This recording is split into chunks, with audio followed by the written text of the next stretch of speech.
Hi, this is James. Today we're going to look at how to use environmental items in The Last of Us. On a Survivor difficulty run, you'll run into bottlenecks where you absolutely need traps and ammunition. You want to stock up for these encounters over the long haul. To do so, I recommend using incidental objects in the environment such as bricks and bottles to whittle down your enemies. The brick has a 3-hit combo. Each hit does about the same amount of damage, and you'll want to land all 3 to finish an enemy who starts with full health. Note that the brick combo starts with the face, then aims at a slightly lower target, and then goes for a final smash on a floored enemy. One full combo from a brick will take down any enemy in any circumstance. Joel can close the distance to an enemy when punching empty-handed, but the brick has a shorter range. Again, note that each hit does the same amount of damage. Just because that full downward swing comes at the end, doesn't mean it's more powerful than the other hits. This is different while Joel's running. If you use the brick during a full sprint, the enemy goes down, and you can finish with a follow-up kick. I don't recommend doing this though, since it squanders one of the stronger incidental weapons you can find. Throwing a brick likewise staggers an enemy. If you're confident, you can even land a few punches on a clicker. Fighting keeps you in one place though, so it's not a good idea. Because of its short melee range, never attack a clicker head-on. This is not a winning strategy. The brick is fantastic for sneak attacks against clickers when you don't have a shiv. This attack is loud, so get out of there fast. Now we'll look at bottles, which clickers always parry from the front. Like a running brick smash, hitting an enemy up close with a bottle sets them up for a one-hit kill. It's great for swarms of runners when you need to keep moving. You can sneak attack a clicker, but you'd better have a weapon on hand to follow up. Now this is great. Bottles are best when combined with a melee item such as a pipe.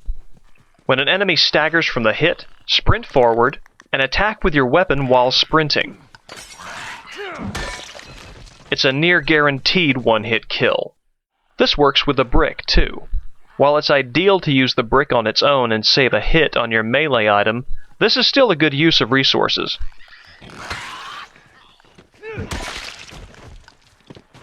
And if you're near another throwable item, you can chain your attacks.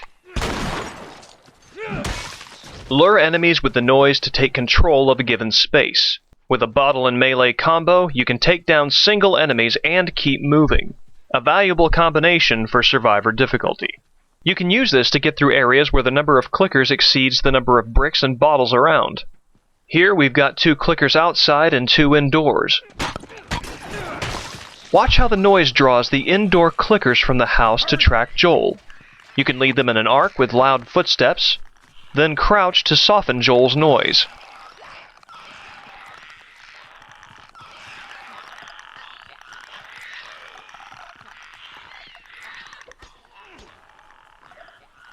They'll linger where you last made enough noise to be noticed, and you can proceed. Now we'll look at 3 scenarios that could take a lot of ammunition. However, we'll use no ammunition and clear out all the enemies using only environmental and melee items. Now, part of succeeding on Survivor is failing an area enough times to get a feel for where and when enemies appear. Here there's a clicker ahead, a runner on the ground, a runner on the balcony, and 1 runner and 1 clicker in the classroom. We found a brick, so we definitely want to save it for the clicker. Between a runner and a clicker, never use a brick on the runner unless you've been discovered and need to flee. If we can take out only 1 runner with a stealth kill, that leaves us with more environmental items to handle the rest. We passed another brick back there, so that's something to keep in mind. We're going to need that second brick, so we're going to need to know where to go. Now we're going to let things get hairy. This brings out the second 2 runners and the next clicker. We've got bottles on hand, and we can take care of 1 runner with 1 bottle and a follow-up kick. It takes a second or 2 for that bottle and follow-up kick attack, so we need to separate one of the runners away from the clicker. Keep in mind how long each attack takes before you engage. And always run into open space after taking down 1 enemy. Environmental kills also save resources, though they can be harder to plan for. I take them as happy gifts from the universe. What happens next is deliberately planned, though it does look like idling. Through trial and error, I know that I have one more clicker to deal with in this area, and I need the last brick in this environment for that third clicker.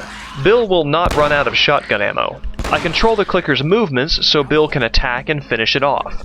The strategy here is to keep my distance from the clicker, using Ellie and Bill as obstacles in case the clicker dashes. As well, I keep the clicker following one extreme of the hallway in case I need the whole berth of the hall to run past when cornered.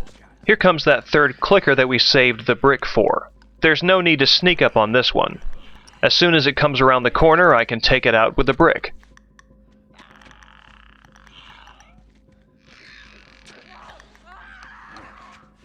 Ahoy! The runners will become active after that attack, but they're easy to handle as long as we focus on one runner at a time and as long as we use bottles to make those encounters short and decisive. When you're down to one, regular punching works as well. We'll grab this bottle to be prepared for what's to come. Joel has no melee items, so there's no sense in throwing this at a crowd. You can grab a staggered enemy with the triangle button, but the grab slows you down. Bottle plus melee lets you breeze through a group, but bottle plus grab keeps you still where you'll sustain damage. Now this can mess you up. Joel puts the brick and bottle away if you do not use it within a few seconds. You can go for a smash only to find Joel using his fists. Be mindful. Re-equip the item before you attack. There we go. We've just gotten through the high school corridors on Survivor mode, taking out a total of 8 runners and 3 clickers without using ammunition. We've lost some health, but that's still a net gain for future encounters. Now let's tackle an all-clicker attack with limited melee item usage. Again, trial and error informs me that there are 2 clickers in the second area ahead, 3 in the mausoleum beyond, and 2 more in the final courtyard. I've got a pipe with 3 more hits left. If I were using this melee item raw, I would significantly wound but not kill 1 clicker. Combining it with bottles, I can use this to kill 3 clickers before it breaks. 1 brick equals 1 clicker kill without using my pipe, so it's possible to handle all 7 clickers with just bricks, bottles, and this damaged weapon. We'll go back for a bottle, and that's 1 notch off the pipe and 1 clicker gone. We're going to combine some of the later lessons we explored before we did a trial run of the school hallway. Specifically, we're going to use the noise from this last attack as a lure for the 3 clickers nearby. They're going one way around the crypt, so we can duck behind the other. Patience is key here. And don't worry about Bill, he's fine. They're going to hang out near the source of noise for a little bit. Using the bottle and melee attack keeps Joel moving, so we can target the straggler in this group before creating distance from the others who will most certainly turn around to attack.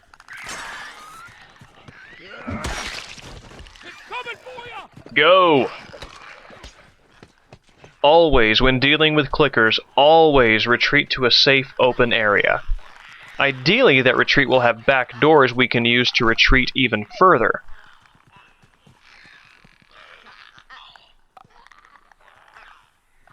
Once they've given up, it's our turn to stalk them back to their starting area. We need to be patient.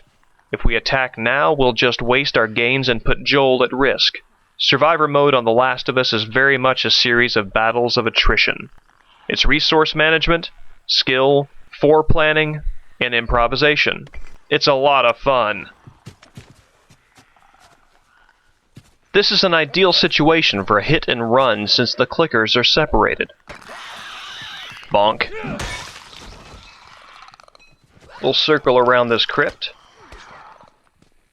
And Bill's in trouble. It's a shame to waste the brick, but what can you do? Now this attack does not make the clicker vulnerable. When that happens, backpedal like crazy. We've drawn the final 2 clickers nearby with the scuffle's noise, so we want to run around them into the clear areas ahead.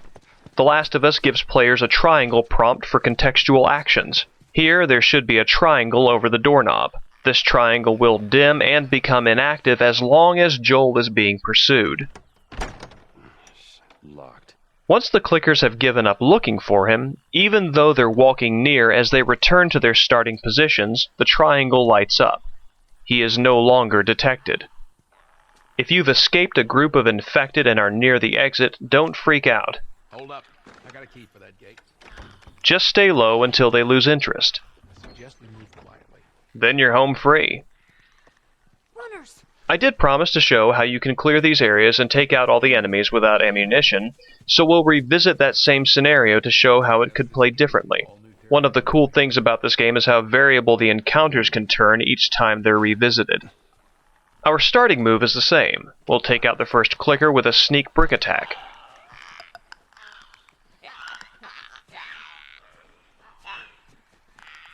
Happy birthday. We'll also grab the bottle by the grave to hit and run the second clicker.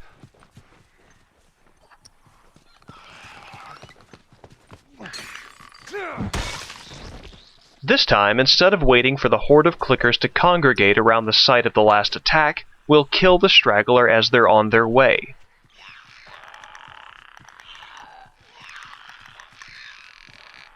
Avon calling. First we'll grab this brick, and now we'll head back to open space.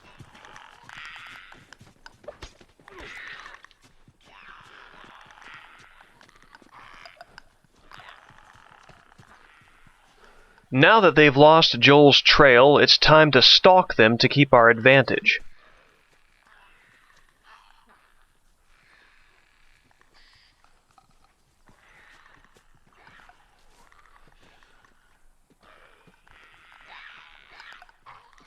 You don't quite get this sense while you're spectating, but the tension during these sequences is just great.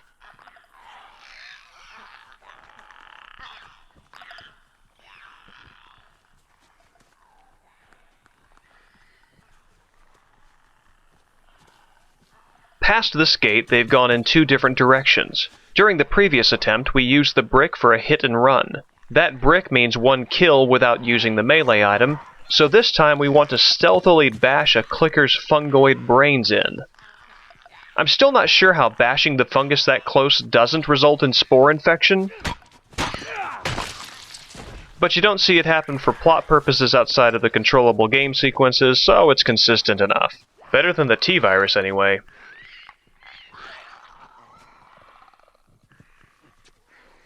Here's another gift from the universe.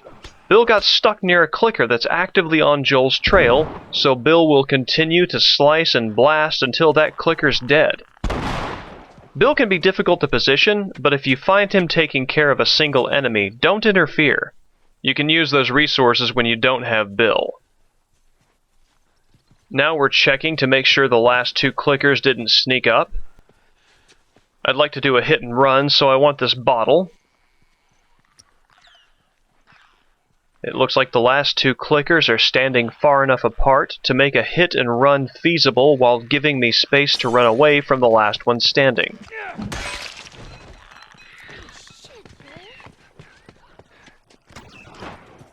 And now it's time to go back to that brick.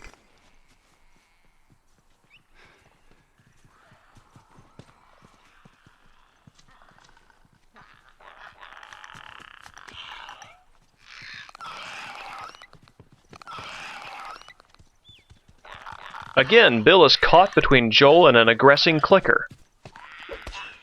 This is good news for us.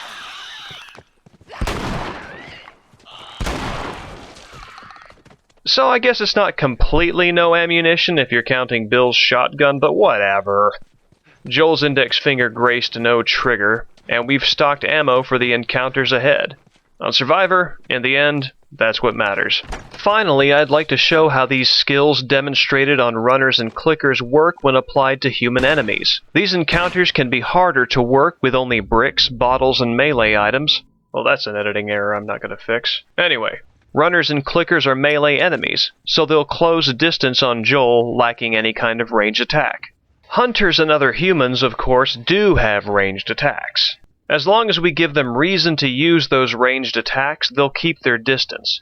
Joel on Survivor is not the acoustic psychic bullet sponge we know and love from normal, so taking bullet damage is not an option to close distance ourselves. We need to get the humans to approach Joel, and in order to do that, we need to hide, take what number of them we can by stealth, and lure the remainder into close quarters so we can, as always, control the space where the fight takes place.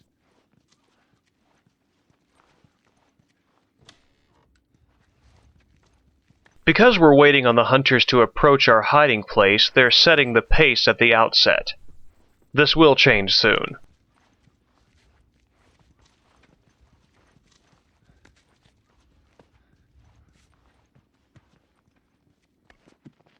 Who the hell is this guy?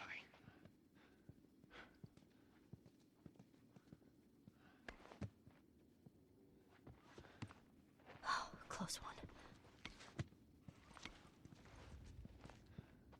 Here we go. If you're in this situation, you can vault over a low wall to get a hunter's back without making any noise. Oh my god. Hey, you okay? They'll come to check on this guy when he doesn't respond, so we need to get out of here and take someone else from behind, ideally as they're approaching him to investigate. Remember, that low sound you just heard means that an enemy is about to perceive Joel.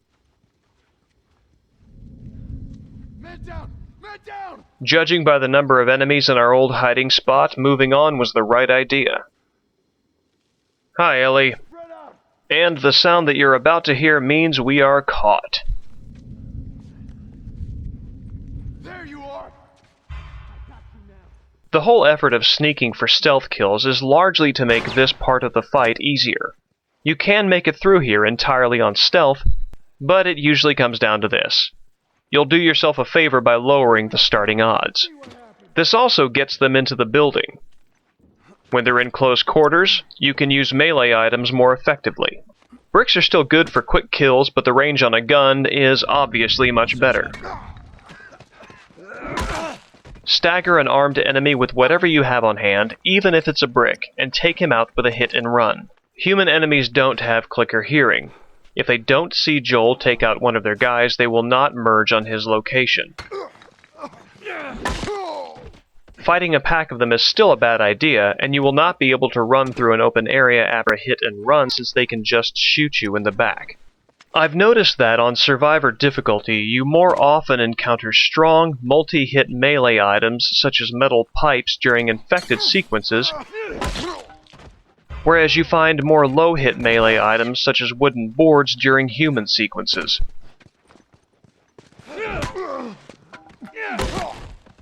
I could be wrong, but if I'm right, then using a hit-and-run strategy gives you more of an advantage with these low-hit melee items.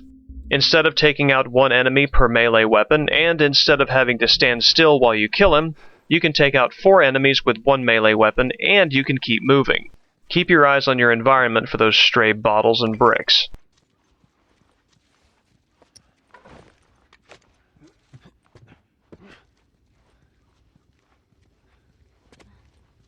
Again, I stress, as before, take your time. Let's go check inside.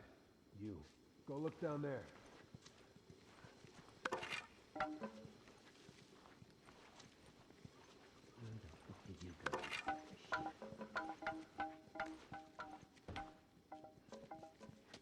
That is one long-winded piece of wood. As I said at the start, one brick combo is one kill to any enemy. Truly, the ceramic brick is this game's cardboard box. Sometimes enemies will beg for their lives when you've got them on the ropes. Joel's conscience won't let you finish them off immediately, often proving that the player is more bloodthirsty than he is. You can skirt around his conscience by throwing the brick rather than going for the final melee blow. Look, man, we can work something out, okay? Nope. Holy shit, Joel. I hope that this helps you conserve ammo for bigger, unavoidable encounters later during your Survivor run. Thanks for watching and take care. think that's the last of them. You okay? Yeah,